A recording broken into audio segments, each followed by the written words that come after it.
بسم الله الرحمن الرحيم إنا فتحنا لك فتحا مبينا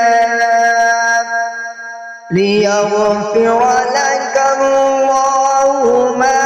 تقدم من ذنبك وما تأخر